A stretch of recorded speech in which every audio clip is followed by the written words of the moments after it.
The Canterville Ghost by Oscar Wilde.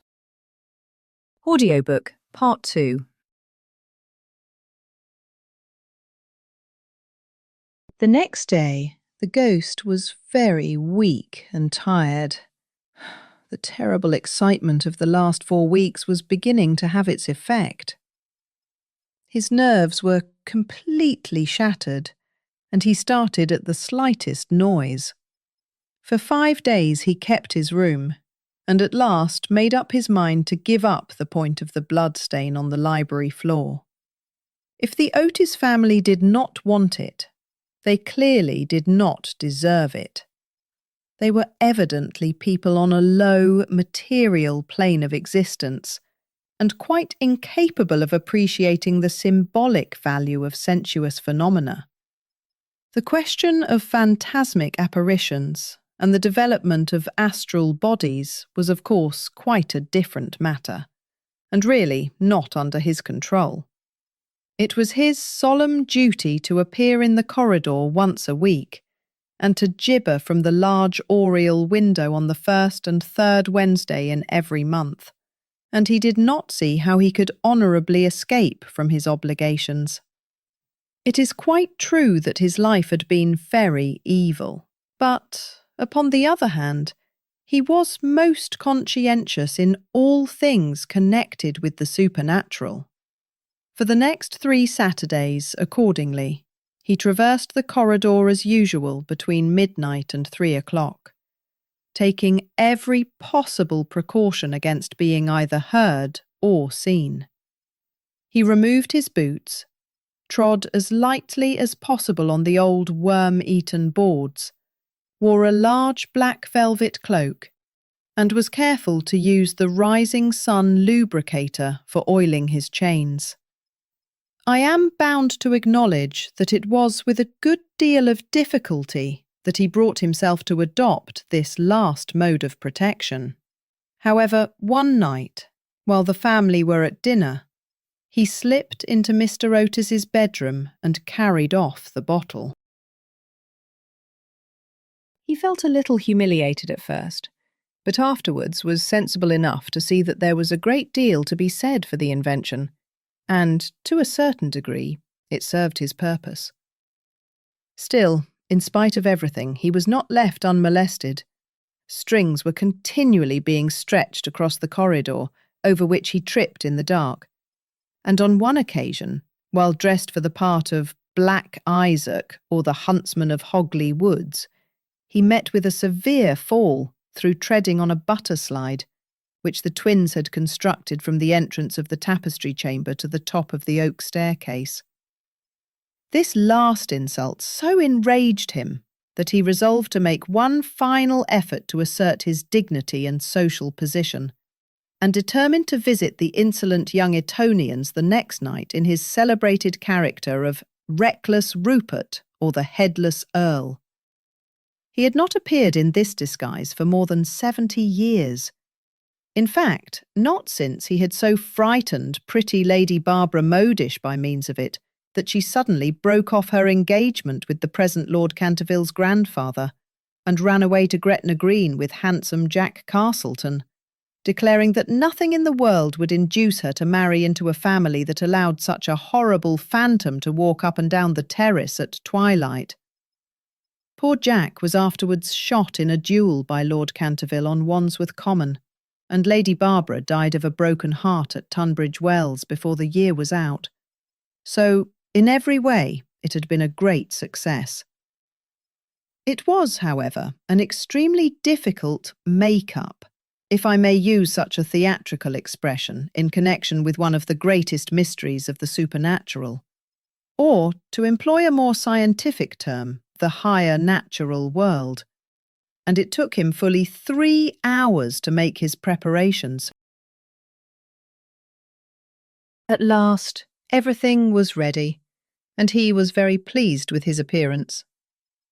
The big leather riding boots that went with the dress were just a little too large for him, and he could only find one of the 2 horse pistols.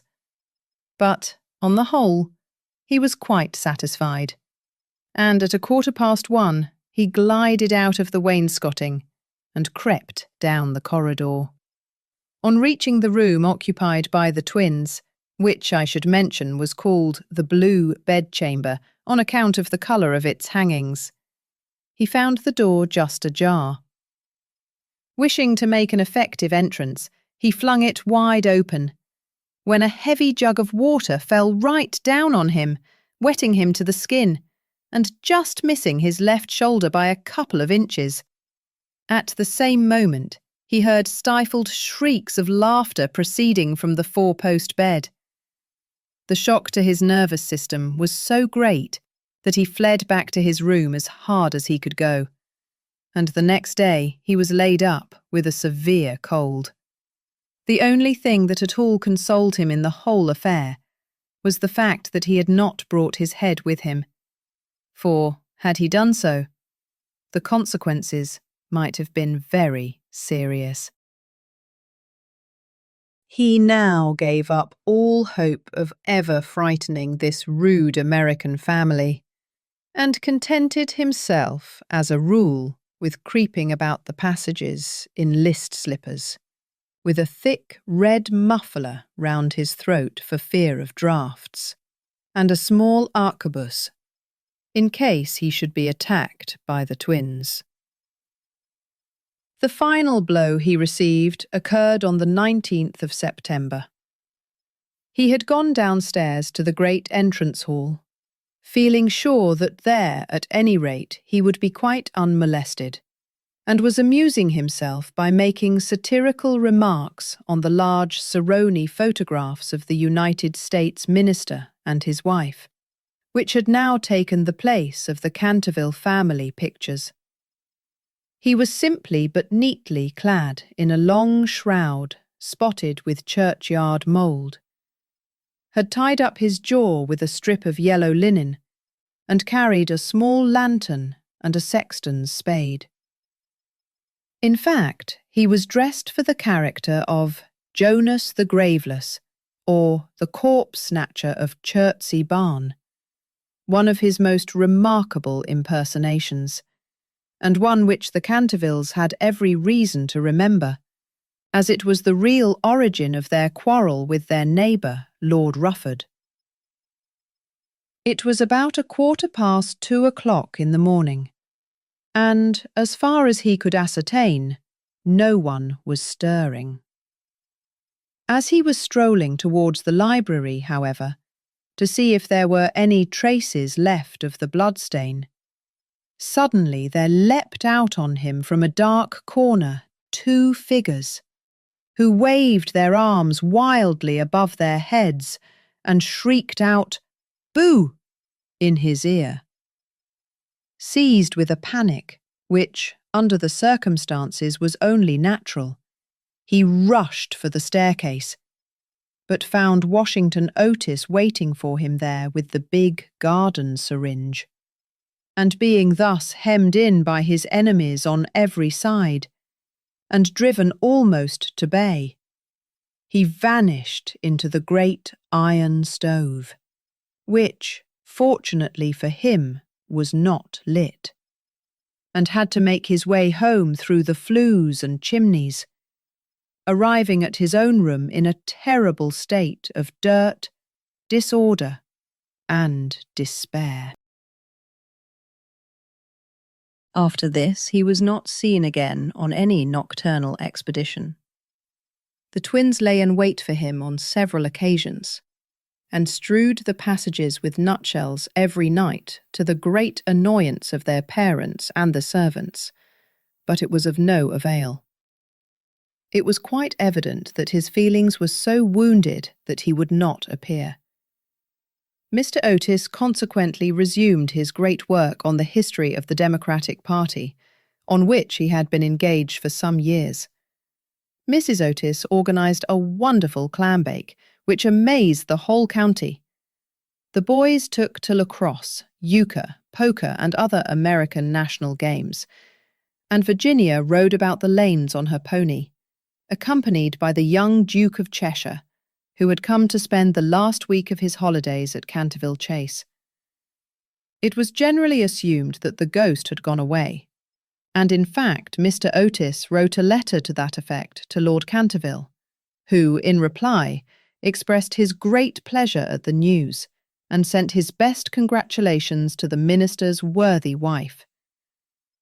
The Otises, however, were deceived, for the ghost was still in the house, and though now almost an invalid, was by no means ready to let matters rest, particularly as he heard that among the guests was the young Duke of Cheshire, whose grand-uncle, Lord Francis Stilton, had once bet 100 guineas with Colonel Carberry that he would play dice with the Canterville ghost, and was found the next morning lying on the floor of the card-room in such a helpless, paralytic state that though he lived on to a great age, he was never able to say anything again but double sixes. The story was well known at the time, though of course, out of respect to the feelings of the two noble families, every attempt was made to hush it up, and a full account of all the circumstances connected with it will be found in the 3rd volume of Lord Tattle's Recollections of the Prince Regent and His Friends. The ghost then was naturally very anxious to show that he had not lost his influence over the Stiltons, with whom, indeed, he was distantly connected, his own first cousin having been married en secondes noces to the Sieur de Bulkeley, from whom, as everyone knows, the Dukes of Cheshire are lineally descended.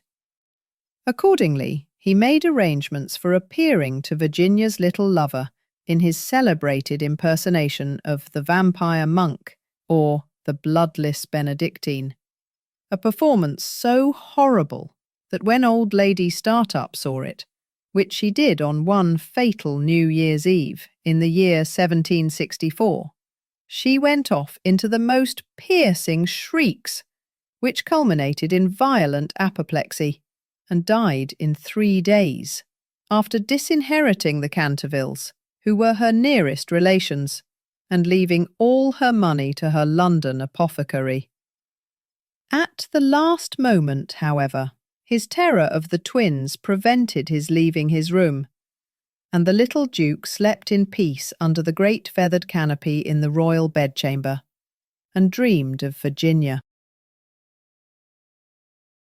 A few days after this, Virginia and her curly-haired cavalier went out riding on Brockley Meadows, where she tore her habit so badly in getting through a hedge that, on her return home, she made up her mind to go up by the back staircase so as not to be seen. As she was running past the tapestry chamber, the door of which happened to be open, she fancied she saw someone inside, and thinking it was her mother's maid, who sometimes used to bring her work there, looked in to ask her to mend her habit. To her immense surprise, however, it was the Canterville ghost himself. He was sitting by the window, watching the ruined gold of the yellowing trees fly through the air, and the red leaves dancing madly down the long avenue. His head was leaning on his hand, and his whole attitude was one of extreme depression. Indeed, so forlorn and so much out of repair did he look, that little Virginia, whose first idea had been to run away and lock herself in her room, was filled with pity and determined to try and comfort him. So light was her footfall and so deep his melancholy that he was not aware of her presence till she spoke to him. "I am so sorry for you," she said, "but my brothers are going back to Eton tomorrow, and then, if you behave yourself, no one will annoy you." "It is absurd asking me to behave myself," he answered, looking round in astonishment at the pretty little girl who had ventured to address him. "Quite absurd. I must rattle my chains, and groan through keyholes, and walk about at night, if that is what you mean. It is my only reason for existing." "It is no reason at all for existing, and you know you have been very wicked. Mrs. Umney told us, the first day we arrived here, that you had killed your wife." "Well, I quite admit it," said the ghost petulantly. But it was a purely family matter and concerned no one else. "It is very wrong to kill anyone," said Virginia, who at times had a sweet Puritan gravity, caught from some old New England ancestor. "Oh, I hate the cheap severity of abstract ethics. My wife was very plain, never had my ruffs properly starched, and knew nothing about cookery. Why, there was a buck I had shot in Hobley Woods, a magnificent pricket, and do you know how she had it sent up to table? However, it is no matter now, for it is all over. And I don't think it was very nice of her brothers to starve me to death, though I did kill her." "Starve you to death? Oh, Mr. Ghost, I mean Sir Simon, are you hungry? I have a sandwich in my case. Would you like it?" "No, thank you. I never eat anything now. But it is very kind of you, all the same, and you are much nicer than the rest of your horrid, rude, vulgar, dishonest family." "Stop!" cried Virginia, stamping her foot. "It is you who are rude and horrid and vulgar. And as for dishonesty, you know you stole the paints out of my box to try and furbish up that ridiculous bloodstain in the library. First you took all my reds, including the vermilion, and I couldn't do any more sunsets. Then you took the emerald green and the chrome yellow, and finally I had nothing left but indigo and Chinese white, and could only do moonlight scenes, which are always depressing to look at, and not at all easy to paint. I never told on you, though I was very much annoyed, and it was most ridiculous, the whole thing. For who ever heard of emerald green blood?" "Well, really," said the ghost, rather meekly, "what was I to do? It is a very difficult thing to get real blood nowadays, and as your brother began it all with his Paragon detergent, I certainly saw no reason why I should not have your paints. As for colour, that is always a matter of taste. The Cantervilles have blue blood, for instance, the very bluest in England, but I know you Americans don't care for things of this kind. You know nothing about it, and the best thing you can do is to emigrate and improve your mind. My father will be only too happy to give you a free passage, and though there is a heavy duty on spirits of every kind, there will be no difficulty about the custom house, as the officers are all Democrats. Once in New York, you are sure to be a great success. I know lots of people there who would give $100,000 to have a grandfather, and much more than that to have a family ghost." "I don't think I should like America. I suppose because we have no ruins and no curiosities," said Virginia satirically. "No ruins, no curiosities," answered the ghost. "You have your navy and your manners. Good evening. I will go and ask Papa to get the twins an extra week's holiday." "Please don't go, Miss Virginia," he cried. "I am so lonely and so unhappy, and I really don't know what to do. I want to go to sleep, and I cannot." "That's quite absurd. You have merely to go to bed and blow out the candle. It is very difficult sometimes to keep awake, especially at church, but there is no difficulty at all about sleeping. Why, even babies know how to do that, and they are not very clever." "I have not slept for 300 years, he said sadly, and Virginia's beautiful blue eyes opened in wonder. "For 300 years I have not slept, and I am so tired." Virginia grew quite grave, and her little lips trembled like rose leaves. She came towards him, and kneeling down at his side, looked up into his old, withered face. "Poor, poor ghost," she murmured. "Have you no place where you can sleep?" "Far away beyond the pine woods," he answered, in a low, dreamy voice. "There is a little garden. There, the grass grows long and deep. There are the great white stars of the hemlock flower. There the nightingale sings all night long. All night long he sings, and the cold crystal moon looks down, and the yew tree spreads out its giant arms over the sleepers. Virginia's eyes grew dim with tears, and she hid her face in her hands. "You mean the Garden of Death," she whispered. "Yes, death. Death must be so beautiful, to lie in the soft brown earth, with the grasses waving above one's head, and listen to silence. To have no yesterday and no tomorrow, to forget time, to forgive life, to be at peace. You can help me. You can open for me the portals of death's house, for love is always with you, and love is stronger than death is." Virginia trembled. A cold shudder ran through her, and for a few moments there was silence. She felt as if she was in a terrible dream. Then the ghost spoke again, and his voice sounded like the sighing of the wind. "Have you ever read the old prophecy on the library window?" "Oh, often," cried the little girl, looking up. "I know it quite well. It is painted in curious black letters, and it is difficult to read. There are only 6 lines. When a golden girl can win prayer from out the lips of sin, when the barren almond bears, and a little child gives away its tears, then shall all the house be still, and peace come to Canterville. But I don't know what they mean."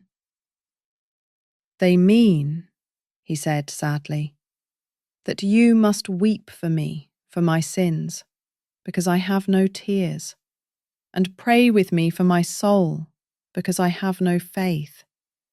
And then, if you have always been sweet and good and gentle, the angel of death will have mercy on me.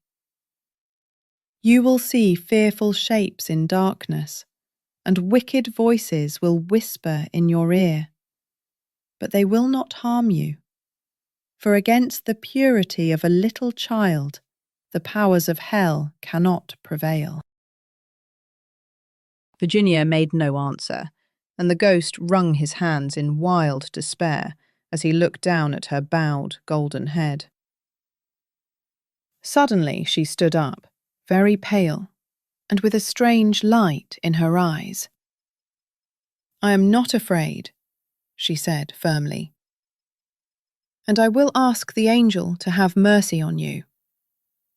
He rose from his seat with a faint cry of joy, and taking her hand, bent over it with old-fashioned grace and kissed it. His fingers were as cold as ice, and his lips burned like fire, but Virginia did not falter, as he led her across the dusky room. On the faded green tapestry were broidered little huntsmen.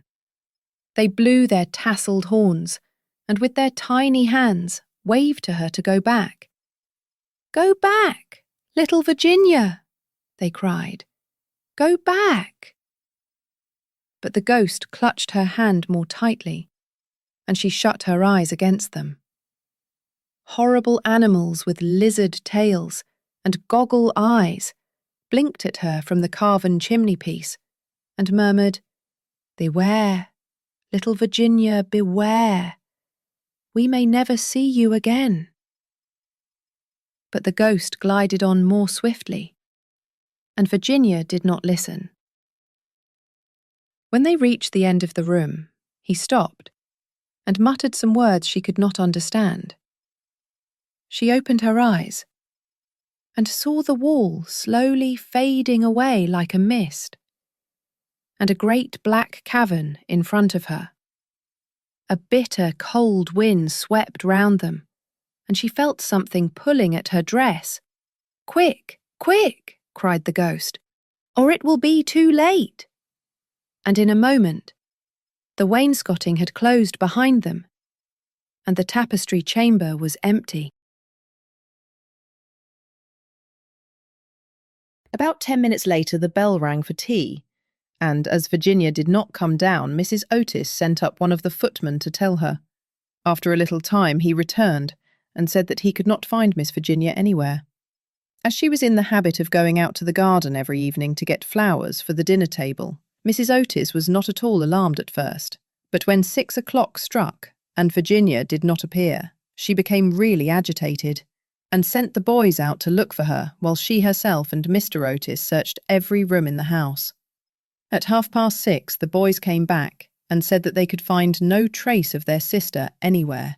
They were all now in the greatest state of excitement and did not know what to do, when Mr. Otis suddenly remembered that, some few days before, he had given a band of gypsies permission to camp in the park. He accordingly at once set off for Blackfell Hollow, where he knew they were, accompanied by his eldest son and 2 of the farm servants. The little Duke of Cheshire, who was perfectly frantic with anxiety, begged hard to be allowed to go too, but Mr. Otis would not allow him, as he was afraid there might be a scuffle. On arriving at the spot, however, he found that the gypsies had gone, and it was evident that their departure had been rather sudden, as the fire was still burning, and some plates were lying on the grass. Having sent off Washington and the 2 men to scour the district, he ran home and dispatched telegrams to all the police inspectors in the county, telling them to look out for a little girl who had been kidnapped by tramps or gypsies. He then ordered his horse to be brought round, and after insisting on his wife and the 3 boys sitting down to dinner, rode off down the Ascot Road with a groom. He had hardly, however, gone a couple of miles when he heard somebody galloping after him, and looking round, saw the little Duke coming up on his pony, with his face very flushed and no hat. "I'm awfully sorry, Mr. Otis," gasped out the boy, "but I can't eat any dinner as long as Virginia is lost. Please, don't be angry with me. If you had let us be engaged last year, there would never have been all this trouble. You won't send me back, will you? I can't go. I won't go." The minister could not help smiling at the handsome young scapegrace, and was a good deal touched at his devotion to Virginia. So leaning down from his horse, he patted him kindly on the shoulders and said, "Well, Cecil, if you won't go back, I suppose you must come with me. But I must get you a hat at Ascot." "Oh, bother my hat! I want Virginia!" cried the little Duke, laughing, and they galloped on to the railway station. There, Mr. Otis inquired of the station master if anyone answering the description of Virginia had been seen on the platform, but could get no news of her. The station master, however, wired up and down the line and assured him that a strict watch would be kept for her, and, after having bought a hat for the little Duke from a linen draper who was just putting up his shutters, Mr. Otis rode off to Bexley, a village about 4 miles away, which he was told was a well-known haunt of the gypsies, as there was a large common next to it. Here they roused up the rural policeman, but could get no information from him, and, after riding all over the common, they turned their horses' heads homewards and reached the chase about 11 o'clock, dead tired and almost heartbroken. They found Washington and the twins waiting for them at the gatehouse with lanterns, as the avenue was very dark. Not the slightest trace of Virginia had been discovered. The gypsies had been caught on Brockley Meadows, but she was not with them, and they had explained their sudden departure by saying that they had mistaken the date of Chawton Fair and had gone off in a hurry for fear they might be late. Indeed, they had been quite distressed at hearing of Virginia's disappearance, as they were very grateful to Mr. Otis for having allowed them to camp in his park, and 4 of their number had stayed behind to help in the search. The carp pond had been dragged, and the whole chase thoroughly gone over, but without any result. It was evident that, for that night at any rate, Virginia was lost to them. And it was in a state of the deepest depression that Mr. Otis and the boys walked up to the house, the groom following behind with the 2 horses and the pony. In the hall they found a group of frightened servants, and lying on a sofa in the library was poor Mrs. Otis, almost out of her mind with terror and anxiety, and having her forehead bathed with eau de cologne by the old housekeeper. Mr. Otis at once insisted on her having something to eat and ordered up supper for the whole party. It was a melancholy meal, as hardly anyone spoke, and even the twins were awestruck and subdued, as they were very fond of their sister. When they had finished, Mr. Otis, in spite of the entreaties of the little Duke, ordered them all to bed, saying that nothing more could be done that night, and that he would telegraph in the morning to Scotland Yard for some detectives to be sent down immediately. Just as they were passing out of the dining room, midnight began to boom from the clock tower, and when the last stroke sounded, they heard a crash and a sudden shrill cry. A dreadful peal of thunder shook the house. A strain of unearthly music floated through the air. A panel at the top of the staircase flew back with a loud noise, and out on the landing, looking very pale and white, with a little casket in her hand, stepped Virginia. In a moment they had all rushed up to her. Mrs. Otis clasped her passionately in her arms. The Duke smothered her with violent kisses, and the twins executed a wild war dance round the group. "Good heavens! Child, where have you been?" said Mr. Otis, rather angrily, thinking that she had been playing some foolish trick on them. "Cecil and I have been riding all over the country looking for you, and your mother has been frightened to death. You must never play these practical jokes any more." "Except on the ghost! Except on the ghost!" shrieked the twins as they capered about. "My own darling! Thank God you are found. You must never leave my side again," murmured Mrs. Otis as she kissed the trembling child and smoothed the tangled gold of her hair. "Papa," said Virginia quietly, "I have been with the ghost. He is dead, and you must come and see him. He had been very wicked, but he was really sorry for all that he had done, and he gave me this box of beautiful jewels before he died." The whole family gazed at her in mute amazement, but she was quite grave and serious, and, turning round, she led them through the opening in the wainscoting, down a narrow, secret corridor, Washington following with a lighted candle which he had caught up from the table. Finally, they came to a great oak door, studded with rusty nails. When Virginia touched it, it swung back on its heavy hinges, and they found themselves in a little low room with a vaulted ceiling and one tiny grated window. Embedded in the wall was a huge iron ring, and, chained to it, was a gaunt skeleton that was stretched out at full length on the stone floor, and seemed to be trying to grasp with its long fleshless fingers an old-fashioned trencher and ewer that were placed just out of its reach. The jug had evidently been once filled with water, as it was covered inside with green mould. There was nothing on the trencher but a pile of dust. Virginia knelt down beside the skeleton and, folding her little hands together, began to pray silently, while the rest of the party looked on in wonder at the terrible tragedy whose secret was now disclosed to them. "Hello!" suddenly exclaimed one of the twins, who had been looking out of the window to try and discover in what wing of the house the room was situated. "Hello! The old withered almond tree has blossomed. I can see the flowers quite plainly in the moonlight." "God has forgiven him," said Virginia gravely, as she rose to her feet, and a beautiful light seemed to illumine her face. "What an angel you are!" cried the young Duke, and he put his arm round her neck and kissed her. 4 days after these curious incidents, a funeral started from Canterville Chase at about 11 o'clock at night.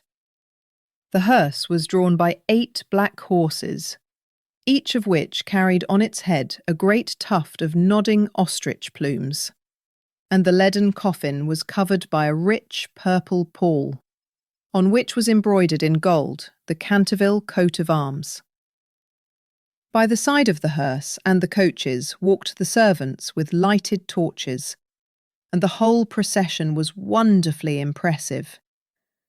Lord Canterville was the chief mourner, having come up specially from Wales to attend the funeral, and sat in the first carriage along with little Virginia. Then came the United States Minister and his wife, then Washington and the 3 boys, and in the last carriage was Mrs. Umney. It was generally felt that, as she had been frightened by the ghost for more than 50 years of her life, she had a right to see the last of him. A deep grave had been dug in the corner of the churchyard, just under the old yew tree, and the service was read in the most impressive manner by the Reverend Augustus Dampier. When the ceremony was over, the servants, according to an old custom observed in the Canterville family, extinguished their torches, and as the coffin was being lowered into the grave, Virginia stepped forward and laid on it a large cross made of white and pink almond blossoms. As she did so, the moon came out from behind a cloud and flooded with its silent silver the little churchyard, and from a distant copse a nightingale began to sing.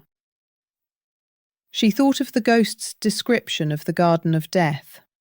Her eyes became dim with tears, and she hardly spoke a word during the drive home. The next morning, before Lord Canterville went up to town, Mr. Otis had an interview with him on the subject of the jewels the ghost had given to Virginia.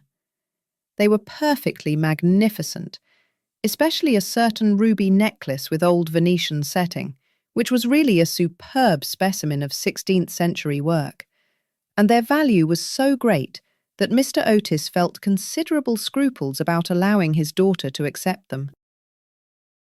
"My lord," he said, "I know that in this country mortmain is held to apply to trinkets as well as to land, and it is quite clear to me that these jewels are, or should be, heirlooms in your family. I must beg you, accordingly, to take them to London with you, and to regard them simply as a portion of your property, which has been restored to you under certain strange conditions. As for my daughter, she is merely a child, and has as yet, I am glad to say, but little interest in such appurtenances of idle luxury. I am also informed by Mrs. Otis, who, I may say, is no mean authority upon art, having had the privilege of spending several winters in Boston when she was a girl, that these gems are of great monetary worth, and if offered for sale would fetch a tall price.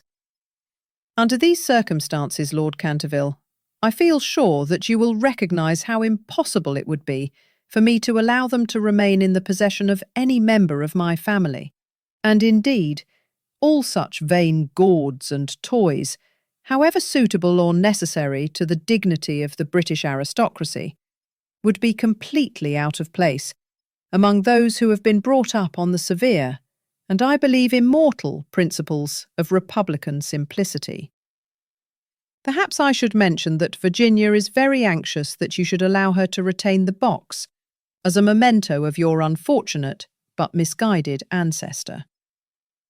As it is extremely old, and consequently a good deal out of repair, you may perhaps think fit to comply with her request.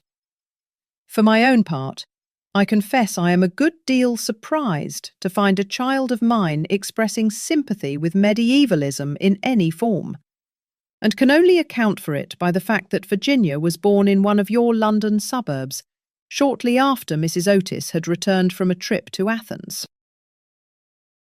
Lord Canterville listened very gravely to the worthy minister's speech, pulling his grey moustache now and then to hide an involuntary smile.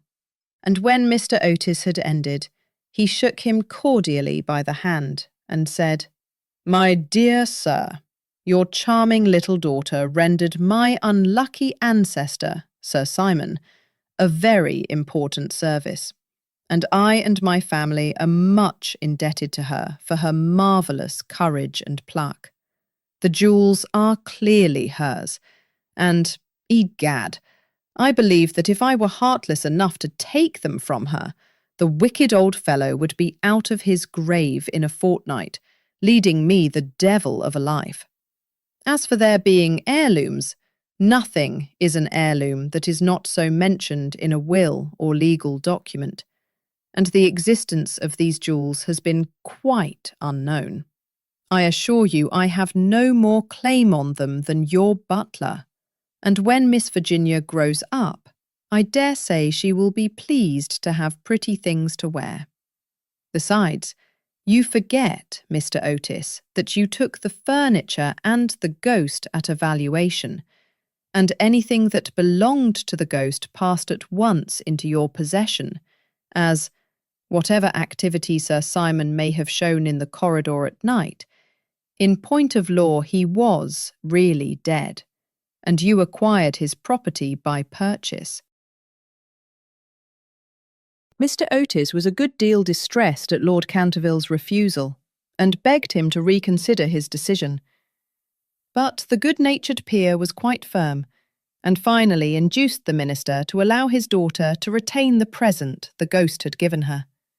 And when, in the spring of 1890, the young Duchess of Cheshire was presented at the Queen's first drawing-room on the occasion of her marriage, her jewels were the universal theme of admiration. For Virginia received the coronet, which is the reward of all good little American girls, and was married to her boy lover as soon as he came of age. They were both so charming, and they loved each other so much, that everyone was delighted at the match, except the old Marchioness of Dumbleton, who had tried to catch the Duke for one of her 7 unmarried daughters, and had given no less than 3 expensive dinner parties for that purpose, and, strange to say, Mr. Otis himself. Mr. Otis was extremely fond of the young Duke personally, but theoretically he objected to titles, and, to use his own words, was not without apprehension lest, amid the enervating influences of a pleasure-loving aristocracy, the true principles of republican simplicity should be forgotten. His objections, however, were completely overruled, and I believe that when he walked up the aisle of St. George's, Hanover Square, with his daughter leaning on his arm, there was not a prouder man in the whole length and breadth of England. The Duke and Duchess, after the honeymoon was over, went down to Canterville Chase, and on the day after their arrival, they walked over in the afternoon to the lonely churchyard by the pine woods. There had been a great deal of difficulty at first about the inscription on Sir Simon's tombstone, but finally it had been decided to engrave on it simply the initials of the old gentleman's name, and the verse from the library window. The Duchess had brought with her some lovely roses, which she strewed upon the grave, and, after they had stood by it for some time, they strolled into the ruined chancel of the old abbey. There the Duchess sat down on a fallen pillar, while her husband lay at her feet smoking a cigarette and looking up at her beautiful eyes.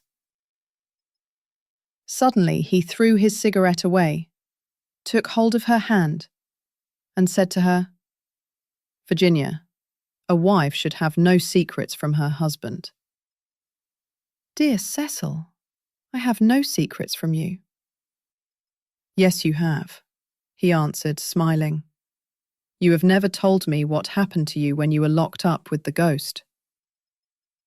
"I have never told anyone, Cecil," said Virginia gravely. "I know that, but you might tell me." "Please don't ask me, Cecil. I cannot tell you. Poor Sir Simon. I owe him a great deal. Yes, don't laugh, Cecil. I really do. He made me see what life is, and what death signifies, and why love is stronger than both.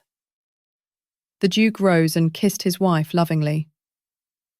"You can have your secret as long as I have your heart," he murmured. "You have always had that, Cecil. And you will tell our children some day, won't you?" Virginia blushed.